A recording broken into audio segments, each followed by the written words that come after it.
Hello tout le monde, je suis très contente de vous retrouver aujourd'hui pour une vidéo où on va se parler des 10 séries dont presque personne ne parle et qui valent vraiment le détour. Vous le savez si vous me suivez sur la chaîne depuis longtemps, je suis une grande fan de séries. Je vous ai déjà fait plusieurs vidéos que je vous mets juste ici dans le petit i où je vous parle de mes séries du moment, de mes découvertes, etc. Et donc j'avais envie de faire une vidéo spécifique où je vous parle de ces séries un peu pépites, où il faut un petit peu creuser pour les trouver et fouiner un peu, qui valent vraiment le détour et qui à mon avis vont refaire votre été si jamais tu regardes à ce moment-là et que tu prévois de te faire chier par avance et que tu prévois un programme spécifique de série, ce qui a été mon cas plusieurs années. Je me rappelle plusieurs étés, j'étais en PLS chez moi parce que je partais pas en vacances pour x et y raison et tous mes potes étaient à l'étranger ou bref en vadrouille et je me faisais chier et croyez-moi j'étais bien contente de pouvoir m'occuper avec ces séries.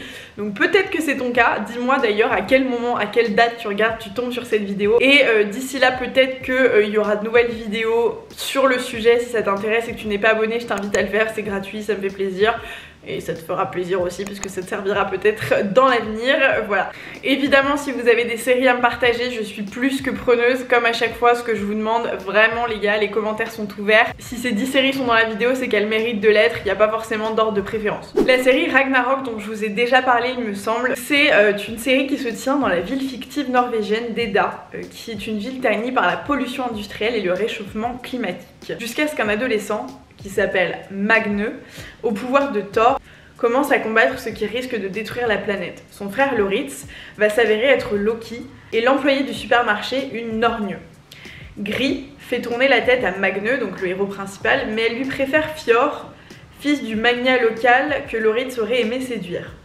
Légendes scandinaves et préoccupations adolescentes s'y entremêlent. Donc là, c'est un petit peu abstrait pour vous, je pense, parce qu'il y a plusieurs personnages qui entrent en jeu, mais en gros, l'idée, c'est que vous avez une intrigue principale qui tourne autour de ces légendes scandinaves, donc de ces fameux dieux, ces croyances vikings, vous savez, avec les Thor, Loki, etc. Si vous avez vu la série Viking, vous savez de quoi je parle. Si ce n'est pas le cas, vous allez beaucoup en apprendre, et franchement, question culture G, je trouve que c'est pas mal aussi. Et donc, vous avez ces légendes scandinaves qui sont un peu mises au goût du jour avec finalement une série hyper actuelle, avec des problématiques hyper actuelles, pollution, on voit aussi des réseaux sociaux, on voit des histoires d'amour, on voit plein de choses, qui est tournée autour d'un petit groupe d'adolescents de cette ville, et il va y avoir cette intrigue autour de ça et autour du combat en fait un petit peu de différents groupes et donc de différents héros historiques des légendes scandinaves, mais de façon hyper actuelle. Donc je trouve que c'est vraiment une série qui change tant sur le fond que sur la forme. À part Viking, on a très peu de séries finalement sur ce genre de problématiques un peu nordiques, donc moi j'aime beaucoup parce que historiquement je trouve ça hyper intéressant et j'aime beaucoup aussi l'atmosphère qui se dégage de cette série. On a des décors qui sont hyper inhabituels, on a une atmosphère qui est un peu sombre, un peu très particulière, avec des paysages qu'on ne voit pas partout et qu'on voit pas tout le temps. Bref, je trouve ça hyper intéressant à voir. Je vous recommande comme toujours de voir les séries en VO, même là en l'occurrence c'est pas de l'anglais, c'est pas de l'espagnol, enfin c'est pas des langues que je maîtrise, mais je trouve ça tellement mieux, même avec les sous-titres français, d'avoir ces vraies voix, ces vraies émotions, etc. Vous avez les vraies prononciations avec les prénoms, enfin je trouve que ça donne une dimension beaucoup plus authentique et réaliste à la fiction. Donc voilà, cette série que je vous recommande vraiment si vous aimez un petit peu ces légendes, le côté histoire et le côté aussi un peu action, voilà. Une autre série que j'ai découvert plus récemment qui s'appelle Guide astrologique des cœurs brisés. Donc je vais vous lire un petit peu le petit synopsis. Alice est assistante de production chez Dora TV. Elle rencontre des difficultés dans son travail, mais principalement dans sa vie amoureuse, cherchant l'homme qui lui conviendra. Néanmoins, elle reste coincée dans une pseudo-amitié avec son ex-copain, mais toujours collègue de travail, qui s'est lui fiancé à une autre, de leur collègue d'ailleurs, et dont il attend un enfant. L'arrivée d'un nouveau directeur artistique qui s'appelle Davide Sardi rend son travail d'assistante un peu complexe, mais ambitieux professionnellement. Elle rencontre finalement Tiziano alias Tio dans les toilettes de son studio, qui lui parle de l'astrologie et des compatibilités avec son signe de la balance. Pessimiste de premier abord, elle suit ses conseils avisés pour entreprendre de chercher l'amour à travers plusieurs signes. On est sur une série qui est dans un mood beaucoup plus léger, c'est hyper actuel, c'est une fille, donc l'héroïne principale, tu vas t'y attacher parce qu'elle est très attachante, parce qu'elle est très maladroite, parce qu'elle fait plein de conneries, parce qu'elle tente, elle essaye, elle reproduit, enfin bref, c'est un peu la fille lambda, c'est un peu toi, c'est un peu moi, c'est un peu nous toutes, elle est hyper humaine quoi, elle fait des erreurs, elle y arrive, parfois oui, parfois non, et donc t'arrives à t'identifier facilement à elle, et il y a cette dimension, du coup, en fait vous avez un épisode par signe astrologique avec ce mec, donc Tio, qui est spécialiste, enfin qui est un peu astrologue et qui va apporter cette dimension astrologie. Du coup, si c'est un truc qui vous intéresse, moi c'est un truc qui m'intéresse sans plus, mais vous n'êtes pas obligé d'être à fond dans l'astrologie pour vous intéresser à cette série qui de toute façon est hyper cool et se lit hyper facilement, enfin se lit dans la lecture des épisodes et du scénario est hyper simple à comprendre, mais je trouve que le truc dimension signe astro rajoute une structure et une dimension qui est un peu chouette. Ensuite une série qui s'appelle Au nom de la vengeance, qui est une série mexicaine je crois. 5 femmes avec la même tâche de naissance décident de faire la lumière sur leur passé et découvrent un tissu de mensonges élaboré par un politicien puissant. Originaires de villes et de milieux sociaux différents, ces femmes qui portent finalement le même prénom voient leur vie bouleversée lorsqu'elles s'aperçoivent qu'elles sont liées entre elles. Elles décident d'unir leurs forces pour découvrir la vérité sur cette mystérieuse tâche de naissance qu'elles ont en commun. Leurs parents respectifs ne répondant pas à leurs questionnements. Et en gros c'est donc ce groupe de filles qui viennent toutes vraiment d'horizons différents et qui ont vraiment toutes des comportements différents, des vies vraiment profondément différentes. Il y en a une qui est médium, l'autre qui est stripteaseuse, l'autre qui est journaliste, enfin vraiment elles viennent d'univers vraiment complètement différents, elles ont aussi des caractères qui sont hyper différents et donc elles se retrouvent, enfin la vie va faire en sorte qu'elles se retrouvent à un moment donné et qu'elles se rendent compte donc qu'elles sont liées par cette tâche de naissance commune. Autour de ça, il y a toute une intrigue, du coup, une intrigue plutôt policière presque je dirais, avec une vraie enquête, voilà, qui mélange aussi histoire d'amour, histoire d'amitié, histoire de famille, un peu en mode telenovelas mais hyper actuel et vraiment pas cliché. Parce qu'il y a une vraie intrigue, un vrai fil conducteur qui a beaucoup de sens je trouve et qui t'intrigue un petit peu jusqu'au bout. C'est parfois un peu compliqué à comprendre parce qu'il y a quand même pas mal de personnages mais c'est hyper intéressant à suivre. Moi je trouve qu'on s'accroche, moi j'aime bien quand il y a plusieurs héroïnes ou héros principaux puisqu'on peut s'attacher et s'identifier à un, plusieurs pour différentes raisons, donc je trouve ça chouette. C'est une série avec une belle intrigue. Dans un autre style, il y a la série Fauda qui est une production israélienne. Je vous lis le synopsis qui est un peu long mais pour le coup c'est une histoire qui est un peu plus touchy, c'est en mode géopolitique etc, donc c'est toujours voilà, mais je voulais absolument vous partager cette série, je vous explique pourquoi. Donc Fauda qui signifie chaos en arabe, met brutalement en scène le conflit israélo-palestinien, la lutte à mort entre une unité d'agents israéliens infiltrés et un chef militaire du Hamas qui lui est en fuite. Le héros principal qui s'appelle Doron, qui est un ancien de cette unité antiterroriste dont les éléments se fondent dans la communauté palestinienne. Il est brutalement arraché à sa paisible vie familiale. En effet, le responsable du Hamas, auteur de multiples attentats suicides ayant coûté la vie à plus d'une centaine d'Israéliens, il pensait l'avoir tué ce mec, il n'est pas mort et du coup Doron doit finir le boulot. T'as plusieurs épisodes qui vont reconstituer la traque en fait, plongée au cœur d'une réalité méticuleusement dépeinte, vécue au quotidien par Israéliens d'un côté et Palestiniens de l'autre. Il y a des contraintes de sécurité, les attentats, les opérations nocturnes, etc. Je vous lis un avis que j'ai trouvé hyper juste et qui en fait est hyper aligné avec moi ce que je pense. La force de la série réside dans son réalisme et son parti pris de donner une dimension humaine à tous les personnages, que ce soit du côté israélien ou du côté palestinien. Même si cette série a été avant tout écrite pour le public israélien factuellement et que les hommes du Hamas, donc du côté palestinien, restent quand même un petit peu les méchants dans l'histoire, la façon dont les scénaristes ont illustré le conflit est très juste, honnête et relativement nuancée. Des deux côtés on voit des personnages imparfaits, dotés de capacités de raisonnement, de sentiments.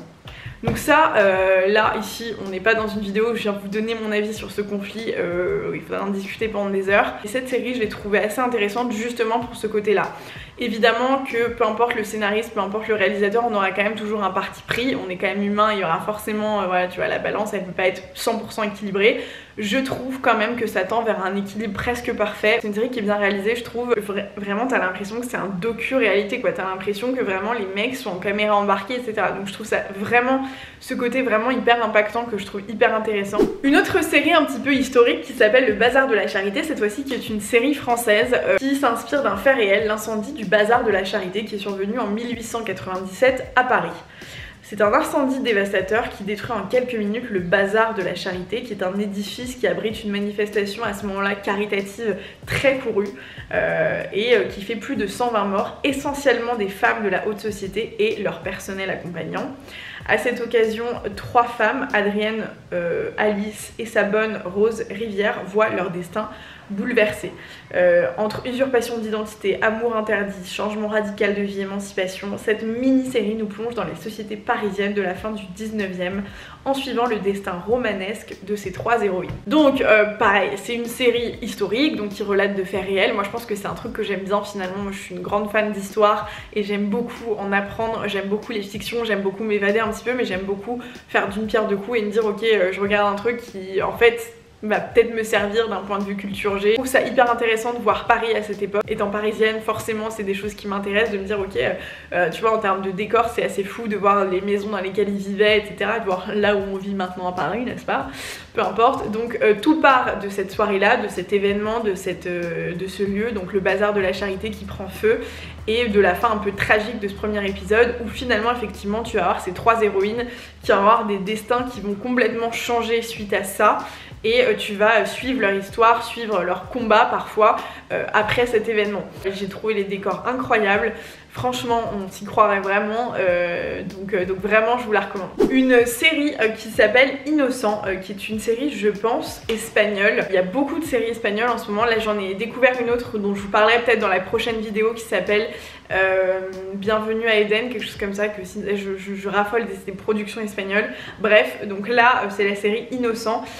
Pour vous lire le petit synopsis rapidement, 9 ans après avoir été impliqué dans une bagarre et avoir tué accidentellement un jeune, Matteo, qui du coup est le héros principal, tente de construire sa vie avec sa femme Olivia. Ils seront cependant surpris par de nouveaux événements qui déchireront à nouveau leur vie. L'Innocent est l'un des 14 romans d'Harlan Coben adaptés en série télévisée. Voilà. Donc tu vas suivre la vie de ce Matteo. Donc tu commences par comprendre qu'effectivement sa vie a pris un tout autre chemin le jour où en sortant de boîte il s'est battu et il a fait tomber ce mec qui est décédé, qui s'est pris une pierre sur la tête et qui est mort suite à ça. Donc procédure judiciaire etc. Factuellement c'est accidentel, bon il l'a quand même tué. Bref tu vis avec ça sur la conscience, il se passe pas mal de choses, il essaye de construire sa vie avec toujours ce truc en tête, mais voilà, jusqu'au jour où donc tu vois sa femme et finalement sa femme disparaît, elle est comme kidnappée et il va y avoir toute une intrigue autour de ça et plusieurs en fait histoires parallèles. Je trouve que l'intrigue est assez bien ficelée, parfois un peu compliquée à comprendre peut-être. Moi je vous avoue que j'ai pas lu ce roman, donc j'ai découvert l'intrigue et l'histoire à travers la série directement. Moi j'aime beaucoup encore une fois ce genre de série avec des vraies intrigues policières etc. Au fur et à mesure des épisodes tu vas essayer de comprendre mais où elle est, mais qu'est-ce qui se passe avec sa femme, mais qu'est-ce que lui a fait finalement, qu'est-ce qu'elle lui cache, est-ce qu'elle lui cache quelque chose, bref qui leur veut du mal etc. Ensuite une autre série qui s'appelle Toujours là pour toi, qui est là pour le coup une production américaine. Tolly Hart qui est la célèbre animatrice d'un talk show qui s'appelle The Girlfriend Hour et la meilleure amie de Kate depuis leurs 14 ans. Kate, en procédure de divorce, essaye tant bien que mal de concilier sa relation avec sa fille adolescente qui s'appelle Mara et sa recherche d'emploi. La série suit leur vie depuis leur adolescence dans les années 70, leur début dans le monde du travail en tant que jeune aspirante journaliste dans les années 80 jusqu'au début des années 2000. Donc c'est une série qui est vraiment un saut dans le temps, qui a effectivement plusieurs histoires parallèles. Tu as leurs 3 vies entrecoupées un peu dans les épisodes, donc tu as vraiment 3 périodes hyper différentes et donc autant sur les décors que sur le mood et l'atmosphère etc. Je trouve ça hyper intéressant parce que tu as vraiment l'impression d'avoir 3 mini-séries dans une série. Donc tu as ces 3 périodes 70, 80, 2000 et effectivement tu comprends en fait, tu vois, pour vous imaginer un peu le truc et que vous puissiez voir comment ça se passe, en gros tu vois un peu leur vie actuelle et bam, t'as un saut dans le temps pour t'aider à comprendre pourquoi elles en sont arrivées là. Donc elles travaillaient toutes les deux dans le même univers, sauf que t'en as une en gros qui a explosé, qui est devenue animatrice à succès, qui est hyper riche, hyper coquette, qui a pas d'enfant, qui a pas de mec, voilà, qui vit sa best life et qui s'amuse et machin. Et t'as l'autre installée, bon, qui elle est un peu dans l'ombre, qui elle est plutôt en mode rédaction, etc. Rédac, journaliste, voilà. Et qui divorce, qui a sa fille qui lui en veut un petit peu, enfin tu vois t'as un peu le gros cliché de la nana entre guillemets au-dessus de l'autre et ce petit complexe d'infériorité, voilà. mais tu comprends aussi ce qui s'est passé dans leur jeunesse, tu comprends ce qu'elles ont vécu, tu comprends aussi pourquoi leur relation est aussi forte. J'ai vraiment adoré regarder cette série qui change un petit peu, qui est très orientée autour de l'univers du média télévisé et je trouve ça aussi intéressant de ce point de vue là, de comprendre un peu comment ça fonctionne, comment ça fonctionnait avant, comment ça a évolué, etc. C'est aussi très intéressant. Et puis t'as vraiment cette relation amicale qui est hyper prenante, hyper forte, qui est clairement l'intrigue principale et qui est au cœur de la série. Une série que j'ai adorée qui s'appelle Atié, je crois que je vous en ai déjà parlé aussi, qui est l'histoire d'Atié, qui est l'héroïne principale, qui est une artiste peintre et enseignante qui vit avec Ozan, qui lui est fils d'une très riche famille. En parallèle, un archéologue qui est sur un site donc fatalement archéologique qui s'appelle le site de Göbekli Tepe, qui découvre un certain signe sur l'entrée d'un mystérieux passage. Et donc ils vont communiquer sur cette découverte dans les médias et Atié, donc l'héroïne qui est artiste peintre, elle reconnaît le signe qu'elle dessine et qu'elle peint depuis qu'elle est toute petite et qui est au centre de son art. Donc là elle va commencer à se mettre en quête de plus d'informations, donc elle va se rendre sur les lieux, elle va essayer de chercher avec ses chercheurs, voilà, c'est ce qui n'est pas forcément son rôle. Et ça va être le début d'une intrigue monstrueuse qui va mêler plusieurs dimensions presque, un truc un peu fantastique, clairement même fantastique, et un truc vraiment ancré dans la réalité. Donc tu vas avoir vraiment une quête de vérité, de comprendre ce qui se cache derrière ça. Et donc ça va être un mélange un peu de pareil, d'histoire, de tradition, de mythes, de trucs auxquels, de croyances on va dire. Et d'histoire d'amour, d'histoire de famille, d'histoire d'argent, voilà. C'est vraiment l'une des séries que j'ai préféré regarder ces dernières années. J'ai accroché, je crois qu'il y a 3 saisons, avec vraiment qui ont des histoires et des intrigues un peu différentes qui tournent autour de ce site archéologique et de cette histoire qui sera révélée autour de cette découverte et de ce signe qu'on arrive à retrouver. Ça va arriver à un truc, à la finalité qui est waouh, tu pouvais pas imaginer ce truc là en commençant la série, qui est hyper puissant. Bref, c'est une intrigue qui est vraiment unique. Je vous parlais tout à l'heure de la série Ragnarok qui fait référence aux légendes scandinaves. Je vous parlais de la série Valhalla, qui est en fait la continuité de Viking dont je vous ai déjà parlé. Mais en gros c'est un spin-off et une suite de la série Viking. Pour vous expliquer un petit peu, la série se déroule un siècle après les événements de la série originale et raconte les histoires des Vikings les plus connus, comme Leif, Eriksson, Freydis et Erikssodir. J'arrive jamais et je vais pas essayer de vous dire les noms parce que voilà, peu importe. Raconte l'histoire de ces Vikings et du duc normand et futur roi d'Angleterre, Guillaume le Conquérant. Donc c'est 100 ans après Viking, donc 100 ans après les exploits du très connu Ragnar Lodbrok. Si vous avez vu Viking, vous savez de qui je parle, qui finalement est devenu une vraie légende. Le peuple viking a réussi à s'installer durablement en Angleterre, mais le roi anglais Ethelred, voyant en eux une menace et sous la pression de ses nobles, ordonne le massacre de tous ces Vikings pendant ce qu'on va appeler la nuit de la Saint-Brice. Ayant appris le massacre et voulant venger la mort de leur peuple, le roi danois rallie les princes norvégiens qui montent une nouvelle grande armée dans le but d'aller réenvahir l'Angleterre pour se venger en fait. Mais finalement tout ne se passe pas comme prévu. Donc l'intrigue est globalement similaire à celle de Viking. En gros c'est une série historique qui va un peu retranscrire les événements qu'on croit savoir de cette époque là, avec exactement les mêmes décors, avec juste des personnages différents. Il n'y a pas un seul personnage qui est similaire et donc à un siècle d'écart. Donc le mood et le fil conducteur est globalement similaire, on est sur le même type d'atmosphère, mais l'histoire est différente puisqu'évidemment on est 100 ans plus tard, donc il y a de nouveaux enjeux, il y a une nouvelle religion, il y a de nouveaux conflits, il y a voilà. Donc il y a de nouvelles intrigues qui sont un peu différentes et qui amènent un peu de fraîcheur et je trouve ça hyper chouette, moi qui adore ce genre de série. Évidemment comme Viking c'est une série qui est relativement glaucos en termes de violence, en termes de voilà, d'images que tu peux voir. Voilà, c'est pas édulcoré, donc c'est assez violent. Si vous aimez pas ce genre de série, je vous le déconseille du coup. Et la dernière série, qui est la série qui s'appelle l'Empire Oktoberfest, qui est dans un tout autre registre, qui est une série qui nous raconte le développement commercial de l'Oktoberfest au début du XXe siècle. Il faut savoir qu'à l'époque, à Munich, même si cette fête populaire attire beaucoup de monde, personne n'avait encore eu l'idée de faire monter en puissance la fête qui ne se contente que de quelques tentes, brasseries, attractions et autres commerces aux capacités d'accueil largement plus petits qu'actuellement. Ici, dans cette série, nous suivons donc l'arrivée depuis Nuremberg de Kurt et sa fille, un riche homme d'affaires et brasseur qui souhaite s'emparer du marché de l'Oktoberfest et en avoir le monopole. L'événement est très cloisonné, notamment par le fait que seules les brasseries munichoises sont autorisées à servir de la bière et donc pas une brasserie de Nuremberg.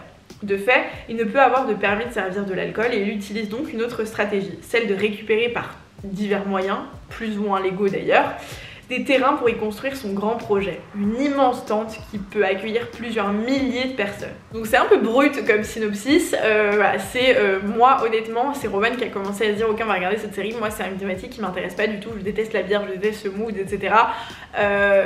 Et on a commencé à regarder et j'ai tellement accroché. C'est une série, encore une fois, qui est hyper différente de tout ce qu'on a l'habitude de voir, qui est dans un univers très différent, mais c'est une prod allemande je pense. Qui est vraiment l'atmosphère, même les décors etc sont hyper sombres, vraiment un mood très particulier auquel tu accroches. Moi comme je vous ai dit j'aime beaucoup apprendre des séries et j'aime beaucoup que ça me serve dans ma culture etc, donc là c'est un peu le cas, même si cet univers ne m'intéresse pas, finalement c'est un truc hyper actuel. J'ai plein de potes qui vont à l'Oktoberfest, quand j'étais à San Diego en échange j'ai rencontré plein d'Allemands etc qui adorent cet événement et j'avoue que cool de comprendre pourquoi, de comprendre comment, de comprendre les prémices et de comprendre de quoi il s'agit un petit peu finalement. Même si c'est une fiction etc, ça met quand même un pied dedans et tu comprends un petit peu les enjeux, ce que ça peut représenter pour les Allemands à ce moment-là et donc aujourd'hui et voilà. Tu vas avoir clairement une guerre de famille, de clans etc, ça va être manipulation, tactique. Donc c'est une série qui est hyper sournoise, tu vois, il y a tout qui se passe, tout est vicieux, tout est voilà. C'est une série qui est hyper intrigante pour ça parce qu'il y a vraiment tout qui se passe en dessous, mais tu te dis putain mais où est-ce que ça va aboutir, qu'est-ce qui va se passer etc. T'as pareil, histoire d'amour, histoire de famille, histoire d'amitié, histoire d'argent, histoire de réussite, histoire de pouvoir, ça mêle pas mal de choses dans un environnement qui est hyper différent de ce que j'ai l'habitude de voir et auquel moi j'ai beaucoup accroché. Voilà pour ces 10 séries que je voulais vous recommander dont on parle pas suffisamment pour moi. J'espère que vous en aurez découvert parmi ces 10 séries et que ça vous aura donné envie d'en voir certaines. N'hésitez pas à me le dire dans les commentaires si là vous allez suite à cette vidéo commencer à visionner une série parmi celles que j'ai citées. Encore une fois n'hésitez pas à vous me mettre les séries que vous me conseillez dans les commentaires, vraiment je me fais toujours un plaisir d'aller découvrir vos petites recommandations. Écrivez-moi aussi sur Instagram, partagez-moi vos avis un peu au fur et à mesure que vous visionnez ces vidéos, j'allais dire non, ces séries. Je suis très curieuse d'avoir votre feedback, j'espère que cette vidéo vous a plu. Si vous en voulez plus dans le genre, n'hésitez pas à me le dire et à laisser un like à cette vidéo, ça me ferait très plaisir. Abonnez-vous à la chaîne si ça n'est pas déjà fait, retrouvez-moi sur Instagram, c'est SoGirlLycée comme le nom de la chaîne, blablabli blablabla. Moi je vous retrouve très vite dans une prochaine vidéo. Ciao.